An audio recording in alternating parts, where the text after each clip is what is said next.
Jacob lived in the land of his father's travels, in the land of Canaan. This is the history of the generations of Jacob.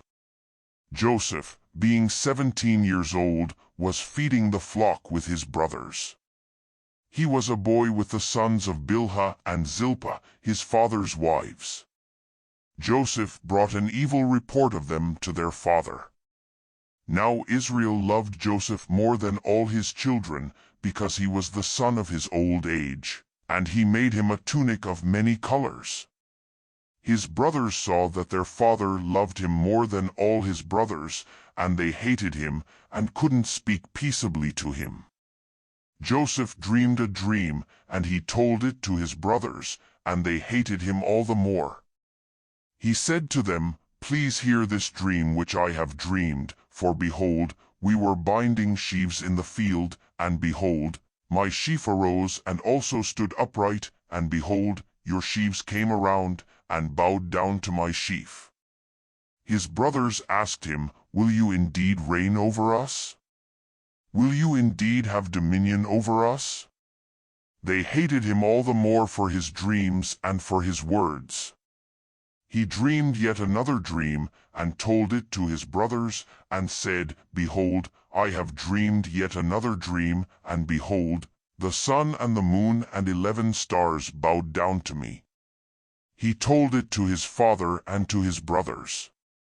His father rebuked him, and said to him, "What is this dream that you have dreamed? Will I and your mother and your brothers indeed come to bow ourselves down to the earth before you?" His brothers envied him, but his father kept this saying in mind. His brothers went to feed their father's flock in Shechem. Israel said to Joseph, "Aren't your brothers feeding the flock in Shechem? Come, and I will send you to them." He said to him, "Here I am." He said to him, "Go now, see whether it is well with your brothers, and well with the flock, and bring me word again." So he sent him out of the valley of Hebron, and he came to Shechem. A certain man found him, and behold, he was wandering in the field. The man asked him, "What are you looking for?" He said, "I am looking for my brothers. Tell me, please, where they are feeding the flock." The man said, "They have left here, for I heard them say, 'Let's go to Dothan.'" Joseph went after his brothers and found them in Dothan. They saw him afar off, and before he came near to them, they conspired against him to kill him. They said to one another, "Behold, this dreamer comes. Come now, therefore, and let's kill him, and cast him into one of the pits, and we will say, 'An evil animal has devoured him.' We will see what will become of his dreams." Reuben heard it and delivered him out of their hand, and said, "Let's not take his life." Reuben said to them, "Shed no blood. Throw him into this pit that is in the wilderness, but lay no hand on him, that he might deliver him out of their hand, to restore him to his father." When Joseph came to his brothers, they stripped Joseph of his tunic, the tunic of many colors that was on him, and they took him and threw him into the pit. The pit was empty. There was no water in it.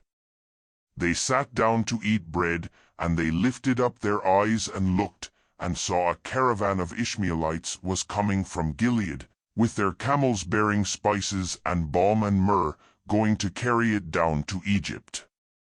Judah said to his brothers, "What profit is it if we kill our brother and conceal his blood? Come, and let's sell him to the Ishmaelites, and not let our hand be on him, for he is our brother, our flesh." His brothers listened to him. Midianites who were merchants passed by, and they drew and lifted up Joseph out of the pit, and sold Joseph to the Ishmaelites for 20 pieces of silver.